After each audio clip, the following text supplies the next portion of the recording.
Welcome to another episode of Times and Seasons with Dr. Bako. He is the President and International Director of Logos Rema Foundation for Leadership Resource and Development.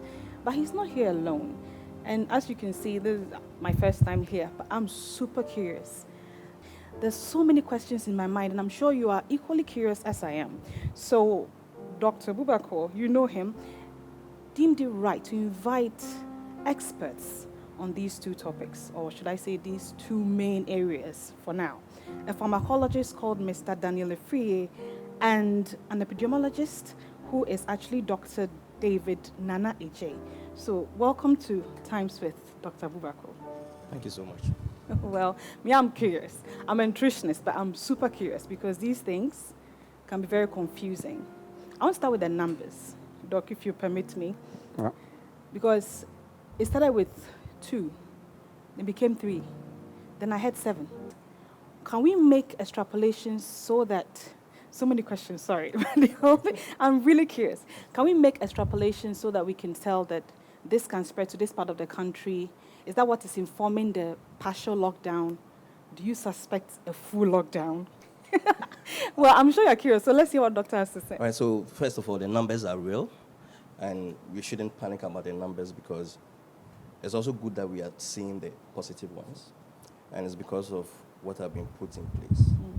Now, the numbers are rising so fast because you remember there was a quarantine period for a large number of people who came from high-risk nations. And therefore, you expect that once you have a large number of people coming from those places, then there are going to be a rise in the number of positives. The good thing is that we were able to contain them before they entered into the general population, and that's also a good sign. Really? Then why are you involving the rest of us? Good. So the tracing has been done, but it's also possible that others may have slipped out of the net. Having the various regions, so we chose Accra, Kumasi, and then now there's Cape Coast. It's because of where these positives have been identified. Don't forget that there's no way that our resources can take care of the whole country. So the best is to do targeted interventions. So why not the regional capitals, and why only these 3? So the GIS allows you to know exactly where these people are with their coordinates. So there's no need for you to kind of explode and then use all your resources. So it's important that you know where they are and use the limited resources to target them. And then now when they first trace you, you give information that is vital. So depending on the kind of information that you provide, for instance, where have you been? Who have you been in contact with? They grade your level of risk. So some have been quarantined in their own homes because of the level of risk that they are showing. Some too have been quarantined in areas that they are being taken care of. So the most important thing now is the kind of information that is coming through, because we need that information to also build on the surveillance and also deal with how far or how wide we want to throw our scarce resources. So if you tell me that you went into contact with somebody who lives in Tema, then we use those numbers to model and say that, well, it's possible that the disease may have gone to Tema. But if you lie to me and tell me that you went to Legon, that is what I'm going to also use to model. So for those of us out there, we also need to give high quality and truthful information so that the health workers can use that to deal with this disease. So this disease will use both specialties to help us. First, the EPID people identify where it's happening, who are those that have it. So we look at time, place, and then geographical location. We look at demographics, how many males, how many females. You heard that we were talking about comorbid conditions, age above 60 and all that. So these are things that we use to kind of use the numbers to decide whether this person is a low-risk person based on age, gender, all the demographic characteristics, and of course, other clinical and then health implications like diabetes and then hypertension. So we need all this. So if you come and you're hypertensive and you lie about it, then you're spoiling the data for us, right? So that's why the numbers and the information are also important. And Dr. Adjei wants to say specifically that it's important that the right information goes to them because it's based on that information that they generate what should be done or what they are doing, whether what they are doing would help or not. So that brings me to my next question that I asked you earlier about, are we doing enough? This semi-lockdown, is it going to change the figures for us? Will we be seeing a slowing down of the numbers? And why the 2 weeks? Since you are the ones with the figures that help us or help say the government make so I will try and break this down to the barest minimum. Okay. Let me use a church as an example. If we come to a church and we screen for breast cancer, before we came, the number of people with breast cancer will be low. But because of the screening, we identify new cases. Okay. Now, what is going to happen is that the numbers will shoot up because there's going to be screening, testing, identifying more positive cases within the high-risk areas that we have identified. So the numbers will go up. That doesn't necessarily mean that we are bringing in new cases, but it's because they were there and we're going to find them. Okay. And once we find those ones, it's going to more or less plateau. And all things being equal, if the things we are putting in place work, then the numbers will start coming down. You use the word if. So is this a try and error? No, it's a virus. It's a virus. Well, so it's going to also behave and learn, right? So as you try to deal with the virus, it also learns, mutates, and then try to also adapt, like a normal human being, adapt and then live as it's supposed to be. But the good thing is that we think that what is being done now, if for nothing at all, we'll be able to bring the numbers down, and I'm sure we'll not have new cases because of the lockdown. Now, you asked about partial lockdown and then total lockdown. You implement strategies based on case by case. It's not possible to lock down the whole of Ghana. Not even Accra, totally. At least we get that. It's not possible. Yeah. For those of you that have traveled outside, your gas runs through the house, right? Water is always running. Electricity is there. They just bring you your bill. I have to go out and buy my electricity. Yeah. I have to go to the bank. Yeah. The system is not there. Even buy credit to make phone calls. Right in Kolebu, if you go across Kolebu, there's Kolegon. Yeah. People use public bathrooms and it will not work. So there have to be partial and then gradual. Just yesterday, I saw people queuing for bread because of a partial lockdown. Yeah. So when there's total, and we don't want people to be very close. When people are fighting over bread, then you know that there's no distancing. People are going to. So partial lockdown is the way, and gradual. Gradual. Okay, so Dr. Adjei, you mentioned that the virus can, let's use the word mutate. It can adapt. It can change form, exactly. And become, it also wants to survive anyway. Yeah. All right, so that brings me to you. Mr. Afriyie, honestly, being a pharmacologist and having such an intelligent organism to deal with, like COVID-19 is proving to be, what is your take on all of this? Are you concerned as someone who understands pharmacology and pharmacology pharmacists? Did I get it right? Yeah, okay. Okay. Well, we are dealing with a virus, as he said, I'll take off from it, which mutates. As a pharmacologist, we focus on the effects or mechanism by which drugs work on cells or organs. Okay. So until you validate the safety and efficacy of a proposed drug, you don't just go because you read it on the social media that this thing works or doesn't work. It has to be proven. For now, the Ghana Health Service have come out with some guidelines for drugs which should be used, which involves azithromycin, chloroquine, but there are challenges in getting some of them now. Azithromycin is available. Chloroquine, we used to use it for malaria. It was phased some years ago. Exactly. And so we don't have enough in the system. But the other options that are there, we have antiviral drugs that are for second severe ones. I'm concerned about drugs that people intend to use. I hear there are people who are stocking even chloroquine and taking it even as a preventive drug. Yes. And some have even poisoned. There are some cases outside the country who have poisoned themselves by taking the wrong doses. I would advise people that they shouldn't take any drug unless it has been prescribed. It will take the doctors and the pharmacists to give the appropriate drug. Also,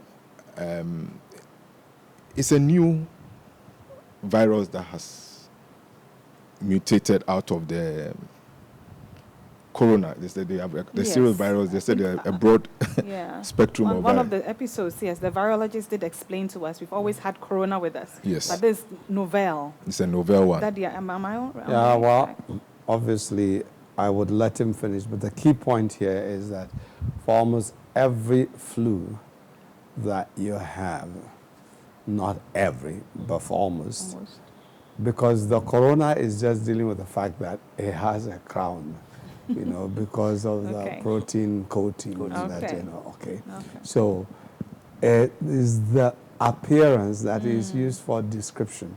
So as for coronavirus, even SARS was coronavirus. You know, there are certain pulmonologists in Germany that have said, look, corona, for almost every flu season, there is coronavirus in it, the flu that they have had.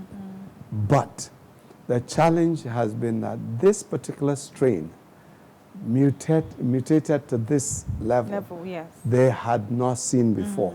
So even the immune system had not developed what it was necessary, because like they will tell you, I mean, if you have a virus and that particular season, your immune system has learned what it takes to develop the antibodies, to deal with the antigens.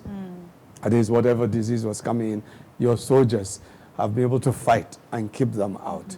Then they will go and re-strategize and say, this time, let's not go with the same, you know, number, the same formation. Let's go with a different formation. So then it comes in a change formation. And then now, you have to learn again.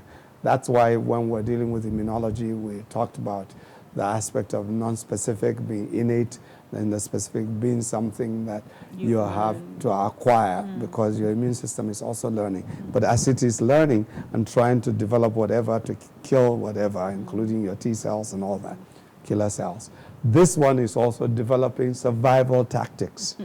So that's what he is talking about, that, okay, before you even say this, have we been able to diagnose properly what it is that we're dealing with, and have we got what it takes to deal with it? Deal with that. So, and I believe that the season in which we are also gives us an opportunity for us to also explore our traditional herbal plants, and that's why I think we should invest money into, because this thing will, this kind of outbreaks will keep on coming, and it will be cheaper. And as of now, we can't get chloroquine to buy.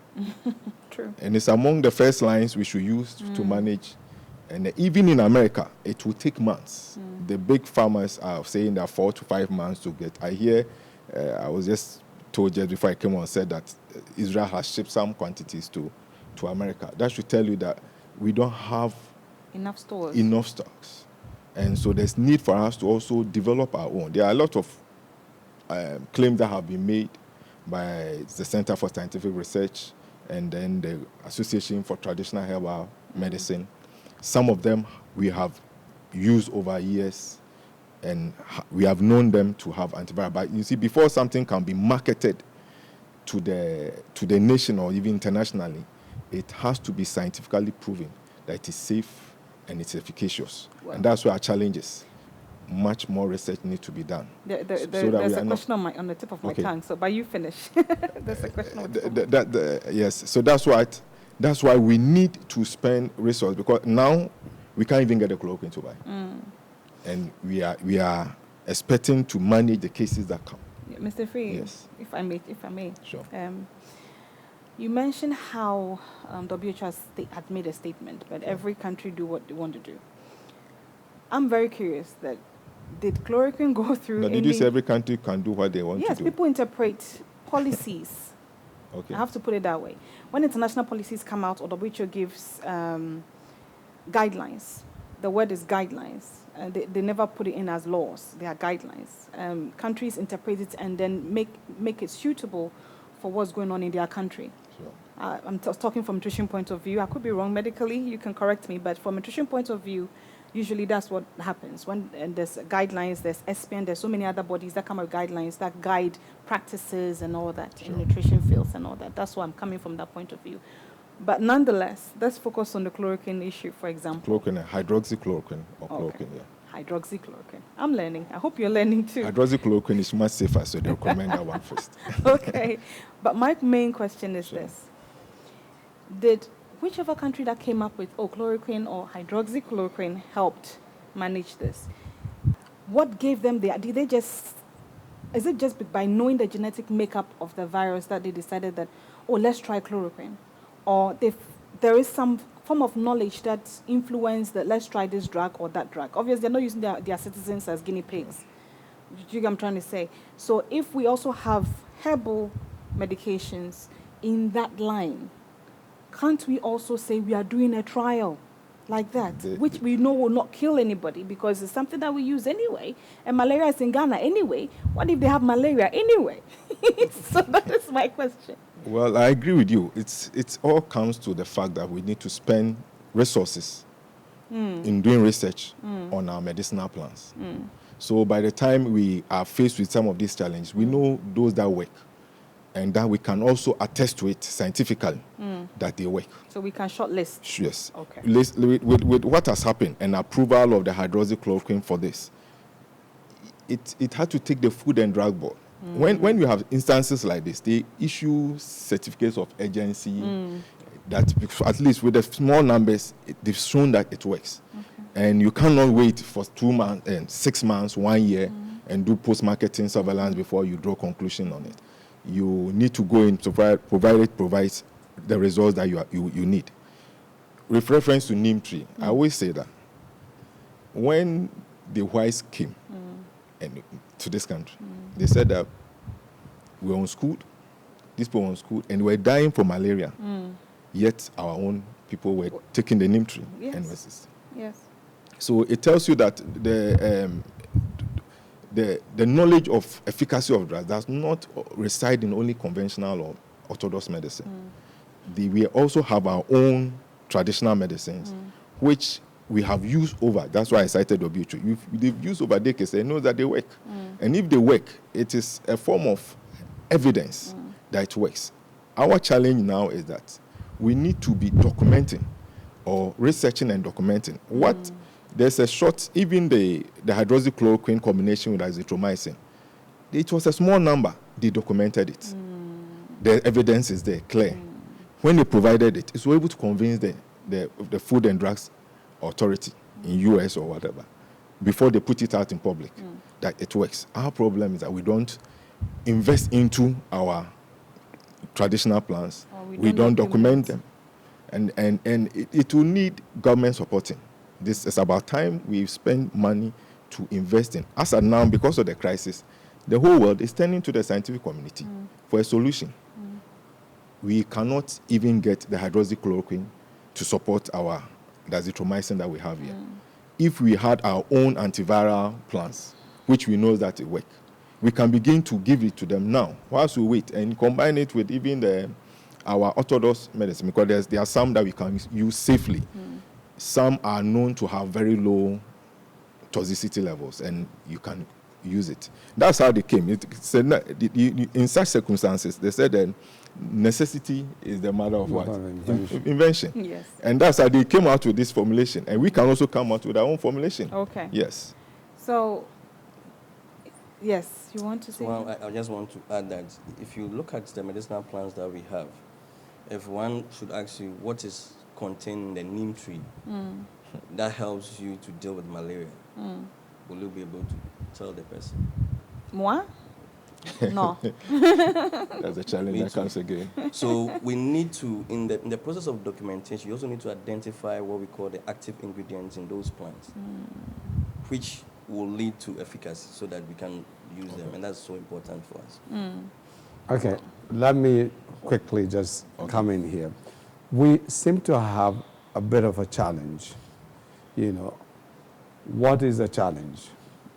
You've already highlighted the aspect of funding, which is a challenge. because we've not funded research the way we should, we've ended up with these shortcomings. As for the aspect of identification of, active ingredients and all that, I mean, Mr. Afriyie is working with somebody on something else that has to do with prostate. Yeah. They have identified the active ingredients. Look, if we put in 1/10 into research, I know I will sound a little, controversial here, of the amount we put into political campaign, we'll end up with better nations. It's not just one place. It's almost cutting across the whole world, all right? That's one. Two, when it comes to these things we're talking about, we've talked about mutation of viruses and all of that. There is the ecosystem, the balance that God himself has put there. Sure. So anytime, look, you can bring whatever from anywhere. It will not be as efficacious as the one within the environment. Because when it comes to the transference, counter-transference of viruses, bacteria, fungi, protozoans, worms, and all of that in the system, the plants would have developed some degree of resistance to those things. So the plants you're taking, they might even be similar plants in other environments, but they will not be as efficacious as the ones that are from your environment. I don't know if you get my point. Yes, I do. Because, that's the one that is used to this particular area, this environment, this climate, whatever, the air and all that.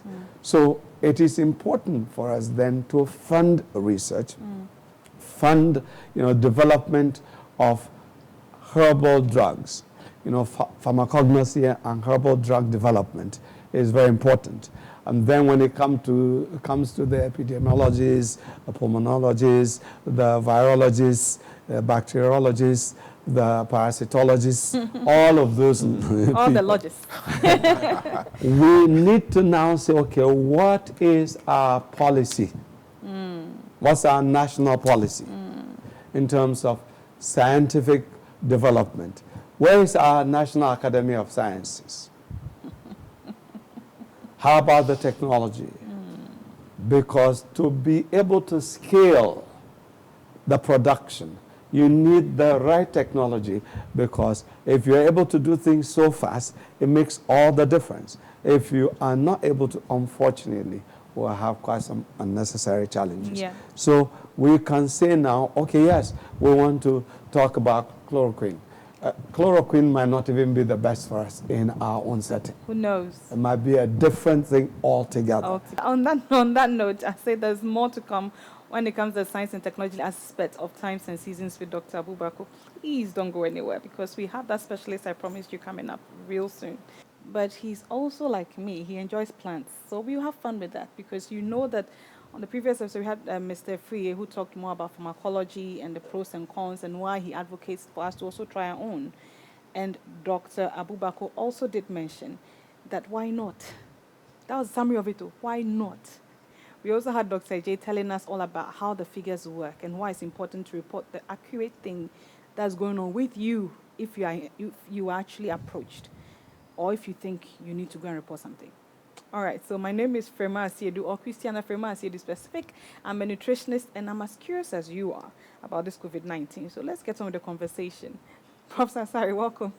Thank you very much. So, Prof, I can't wait to put fire under your feet. All Because the knowledge in this man's head, we can't wait. Okay, but go. I'm sure you've encountered him before on Times and Seasons with Dr. Abu Bako, so it's all good. So, Prof, diagnosis. We talked a lot about management, and when we had our other panelists. But with you, I want to find out, why is it only Noguchi, for example, is what I've heard, where they are doing the official testing of COVID-19? Why just that place? Why not other labs? There are a lot of labs springing up now, especially in the capital cities or capital towns, to be specific, and you find everywhere. Why not them? What is so special about this COVID-19 that we can't do the test there? I've heard there's something called rapid test as well.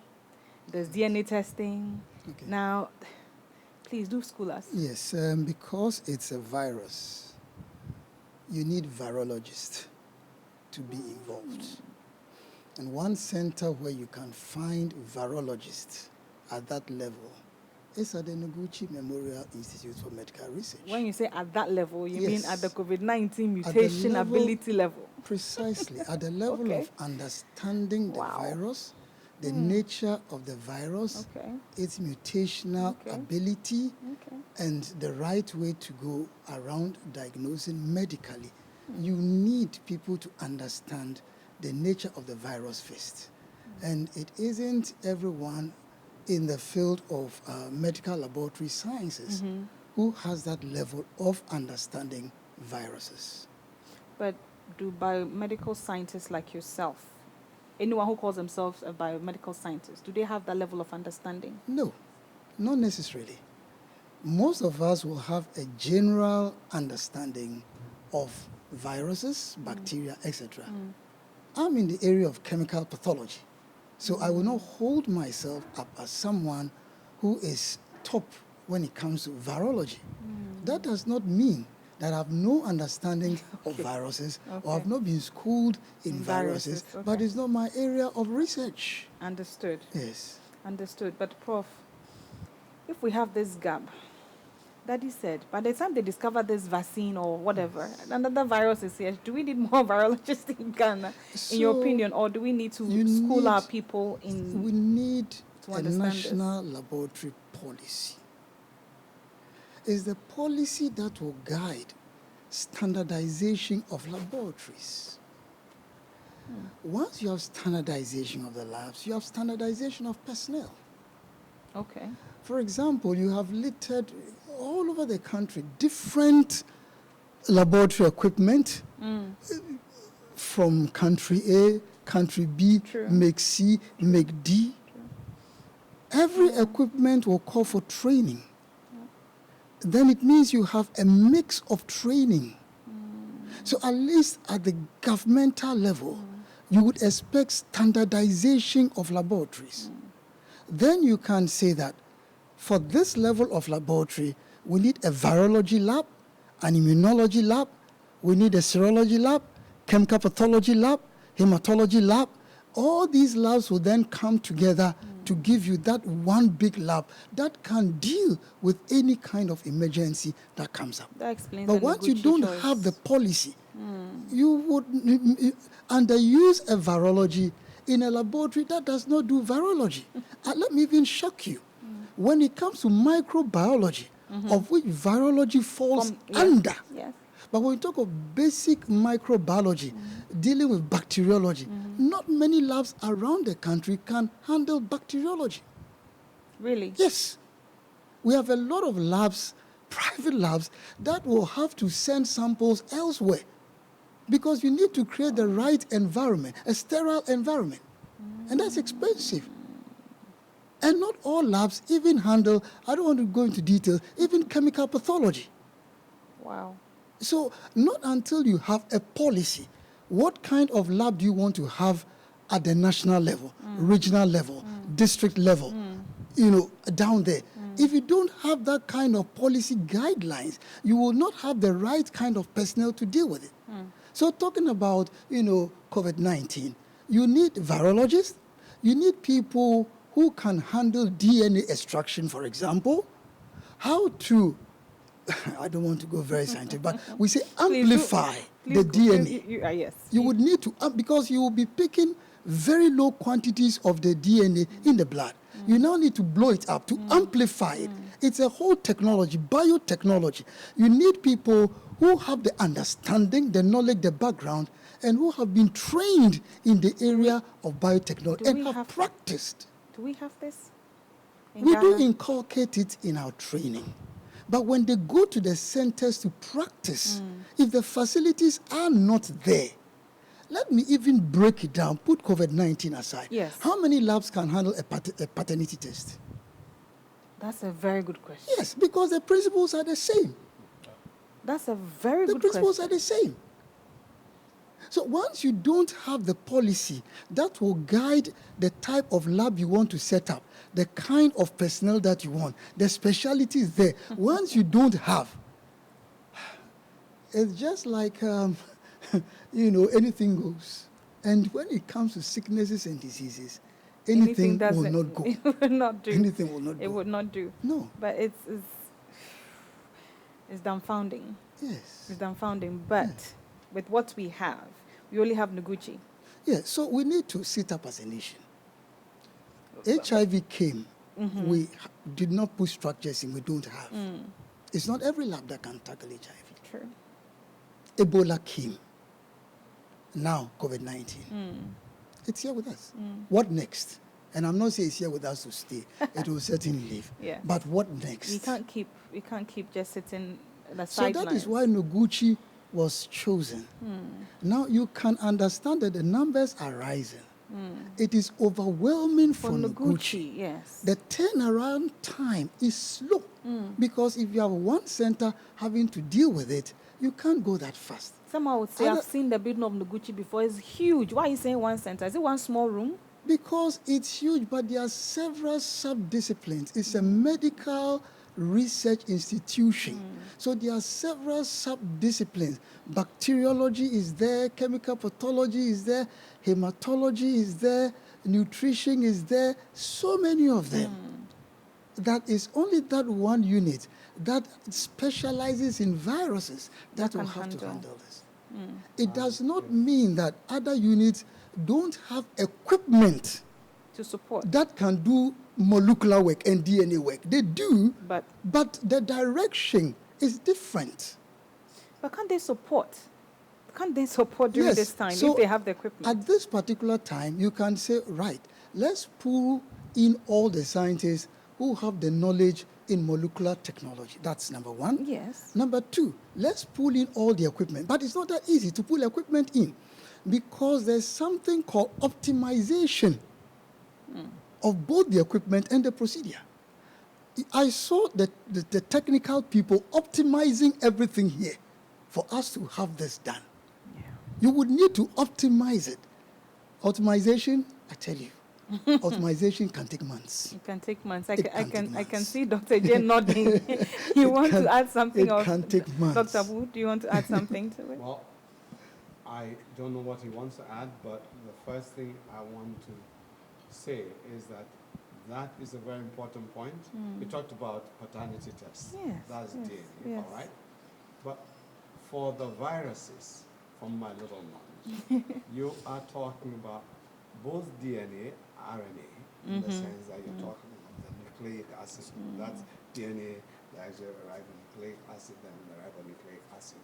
Now, the RNA is actually even the main challenge because that's where you have the replication. Yeah, because the DNA, the multiplication, the type, there isn't that much from my little knowledge of, changes because it's typical now.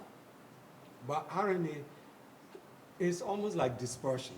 I don't think we should call it mutation. Yeah. So in that case, I would agree with him 100% that we need more of these disciplines and people being trained properly and ensuring that we are putting in a lot of funding, investment into training people who then will be able to come up with things even in our environment to help mitigate whatever issues.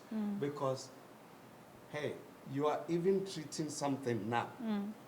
If it is more in the RNA area, you're going to, the mutation will continue. Yes. I mean, let's face it. Yes. So the more of experts we have, the better. And then the experts also should not just be scientists who bury their heads in the books, but they are actually looking around. What could be the thing that will mitigate this? Because whereas when you go for just active ingredients and you synthesize, you could have all kinds of side effects. When it's in its natural form, God had already put in there the things to mitigate the possible side effects. So how do we ensure that we balance all of these things? I'm talking to the experts. They can go ahead and speak because for me, as I heard him, I said, okay, you know, it's good for us to talk about DNA. It's very true. We need to have that. But how about the RNA, which is usually the one that is not stable enough? So let me hear from you. Yes, I mean, when it comes to molecular diagnostics, you will deal with both RNA and DNA.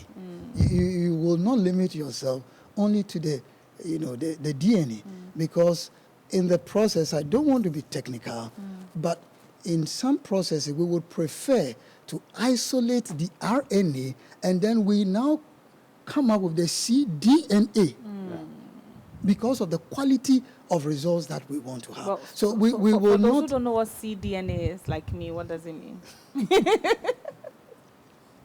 Let me not bother you about that. Yes, let me not bother We are you. curious, though. Yes, Is it another form that helps you do your work? No, it only means that we've been able to turn it back into the DNA from the RNA. Okay. We've been able to turn it Understood. back into the DNA. Yes. But please do go on. All right. So I think maybe as much as, you know, you do not want to go into what it is the fact that people want to understand what's the difference between the ribonucleic acid and the deoxyribonucleic acid. I can go into that. I quite understand. But I'm looking at the larger audience. Yeah. Yes, I'm looking at the curious people. We are curious. I'm looking at the larger You don't audience. need to go into the So Yes. one will be a single-stranded DNA. One's a double-stranded Yes, DNA. the other one is double-stranded, Yeah, for so example. we don't want others to ask again, what is a strand? Then we now go into the helix of the DNA. Let me see if I remember what my science teacher told me. I'm trying to be a good student, but sometimes we do forget. That is the DNA that makes us who we are genetically. So the way I look, I got something from my mom and from my dad. And there's something that they keep saying is this strands they are talking about. So imagine a bit of hair like this one or something. One is curled up or whatever. I think that's what my teacher said. Forgive me if I got it wrong, but I think I got it. The DNA is the one. The one that, you know, the twist. strands. And the women like to twist their hair, but this is more like a three-stranded, so it's a bad choice. But then we do twists, and when you know female twists, so that's what the DNA looks like, so double helix. However, the DNA is able to unwind itself at a point, and then something will come and form another strand next to it to copy what it has. That's the amplification process. So those are the things that are talking about. Very technical. So we'll try not to go there, because if you now get a headache. But let's talk about COVID. Let's talk about COVID, please. What you were saying about DNA, RNA, and the fact that the molecular scientists do handle both. I was talking about, can we pull resources together? And you said that it's not that simple. Yes. So that's how come Noguchi is a bit. Yes. But this rapid test. May I ask a question Yes, here? please. You were talking of paternity tests, DNA, which is why I talked about the RNA. Would the paternity test involve RNA? If you want to, you can. So But because of the extraction procedures are different Precisely. for the RNA and for the DNA. So if it doesn't require one to use the RNA for the extraction procedure, you wouldn't want to go there. Is it because if I'm in government, you know, a policymaker, and you tell me, okay, you know, if I can get the labs to handle DNA, and then I give that to you, and you do not let me know that, well, I might require, that's why I'm asking that. The equipment for molecular work, Yes. be it DNA, RNA, will be the same. It's a Okay. thermal cycler. Okay. And would you it can be the use it same for the- paternity. You for- can use it. I understand. I'm sorry to butt in. But is it the same kind of, you know, technical person that you need? Once you know how to handle DNA, you will be able to handle RNA. Yes, the same technical person. I said you need a molecular scientist. I Let might me. end up having a challenge right. saying, hey, look, I don't have the resources. I don't know if you see the angle from which Resources, equipment-wise, same. What changes every time? For example, if it's H1N1, what will be changing is the reagents. Reagents come with protocols. If you follow the protocols and you understand why A, then B, then C, you would not have a challenge. So once you have the equipment, if it is DNA, if it's RNA, if it is H1N1, even if it is extraction of DNA from, let's say, other microbial organisms, intestinal parasites, it is still the same. It comes with a protocol. It's a protocol that you will follow. So my question for you now is that, talking about experts and why we are in this state that we are in, and Noguchi is overwhelmed. Dr. Bako mentioned the fact that we need more experts. People get trained. But you also said something earlier that caught my attention, that they get trained when they come back to practice. Because not just about being trained, you need to practice to be experienced enough so that when something like this happens, even if it's novel, you know what to do because you have some experience to back your actions and you know which one to cut out and which one not to. And we don't have this. Having a policy alone, yes, I beg to differ. Having a policy alone might not be enough. We have to implement that policy. Yes. But Ghana and policy implementing. Diagnostic centers. I quite agree with you. The policy must be backed. And I said it that you need to ask yourself, what equipment do I need at the regional level? Okay, so what kind of lab? Okay. Call it lab classified A or class A. If I get a district level, what lab do I need? Call it lab B. If I go down, what lab do I need? Lab C. Okay. In lab A, what equipment do I need? What personnel do I need? If you are able to have that kind of policy, what kind of training protocols should we have every now and then we are making room. We are making headway. But if we just leave it as it is, you know, so even if I take you back to the Noguchi, at least the National Center for Disease Control, yes, they are going to make use of their labs now. And other areas, Koforidua Hospital has a good molecular lab, regional hospital. Wow. Other labs are there that have molecular capabilities. Okay. So it's about identifying them, using them. Wait a minute.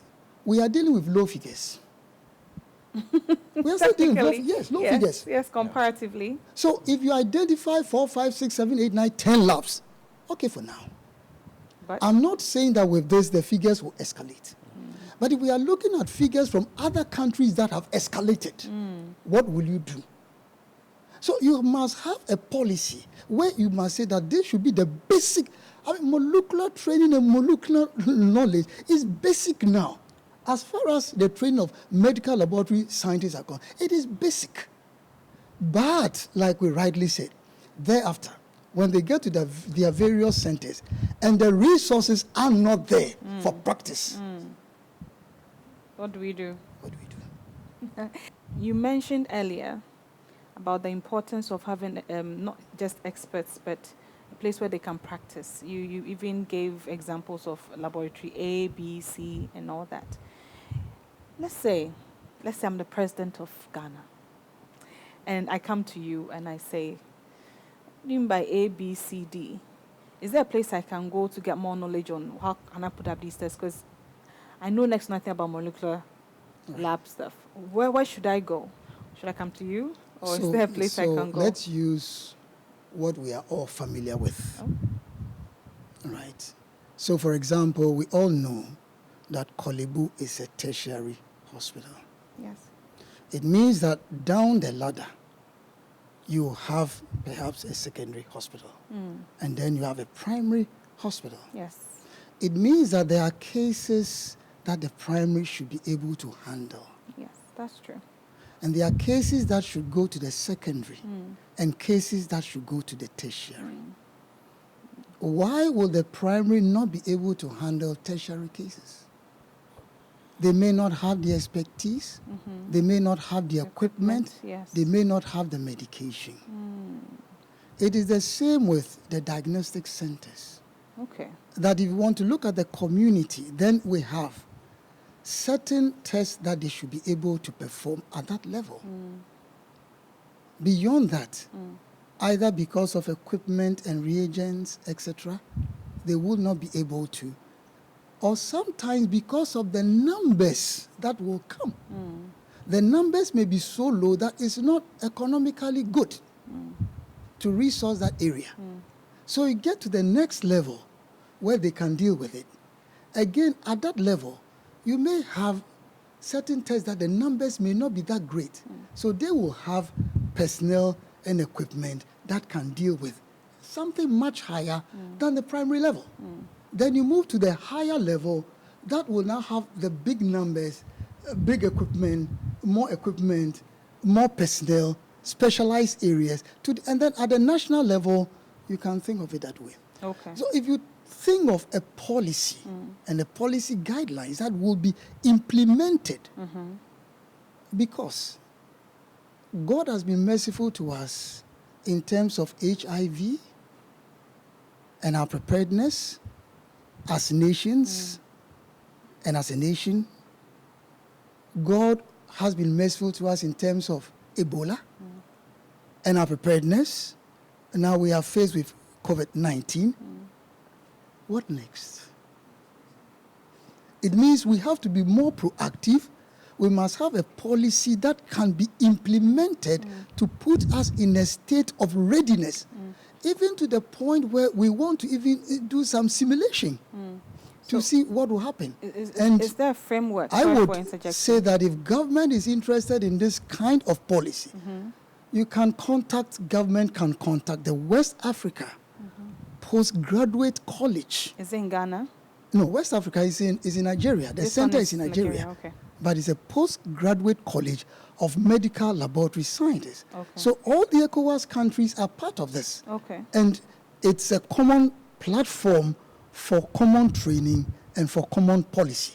And all our ministers are signatories to this. So they have the framework that can guide government in this. Yes. Okay. Yes. So that makes things a lot clearer. But Dr. Adjei, I'm wondering, I'm beginning to see a link between the lack of ability to diagnose, and obviously if Mr. Afryie was, I'll say even treats in terms of pharmacology, I'm beginning to see it affecting your numbers and as an epidemiologist. Absolutely, because it's the first, let's say, the front line.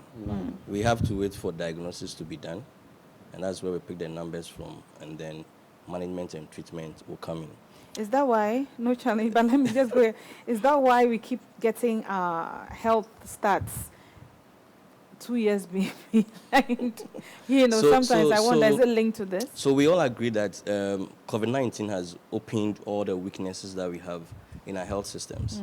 It's not just a diagnostic center, but you can also see that when it comes to data collection, information gathering here and there, automation of the health system, all have been opened up, and we all see the weaknesses in the system. So it's a wake-up call for all of us to see how best to strengthen all the various sectors or sections in the health system, from diagnostic all the way to treatment and even creative. We need to look at all this again and then have a second look at it. So it definitely means that you can confidently say, as an epidemiologist in Ghana, that our figures are not reflective of what's truly on the ground because of lack of some of the things that Professor Asare has mentioned. Sure. It's been slow. So, and that's also affecting how we are responding to exactly, and deciding this what to do. Yeah. Well, I'm out right now. I've learned so much. I'm saturated. Dr. Abu, please do add something. Well,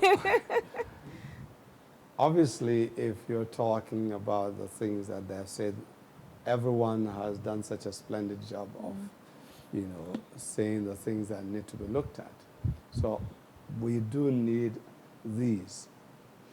But if I add something, is the fact that apart from just the aspect of diagnostic centers, ensuring that all the areas of health care delivery is looked at, I would go the next step of saying health restoration system, because that should be the ultimate.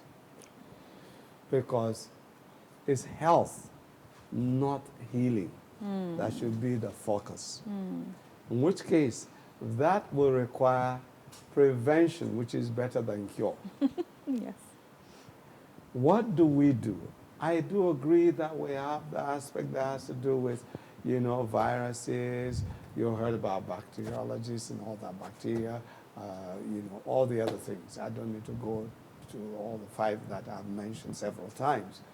But we need then to see how we can help our people with the right kind of lifestyle, practices, activities, changes where need be, including the aspect of diet, exercise, sanitation, basic things like water, because you can't be talking about sanitation and there is no water. Here we are, even with COVID-19, talking about toilet facilities and all that. Yes. Because I heard, Dr. Adjei mentioning that, for example. Now, can we have something that would help? Yes, there are toilets that are actually meant for people to use in their rooms, and there will be no smell because there are chemicals for that. If people are interested, they can contact you and some of the other people, and then we'll take it up from there. But most importantly, if you're talking in terms of basic things like, apart from hygiene, your diet, how many nutritionists are we training? Why is it that the average doctor is not given nutrition as a major course?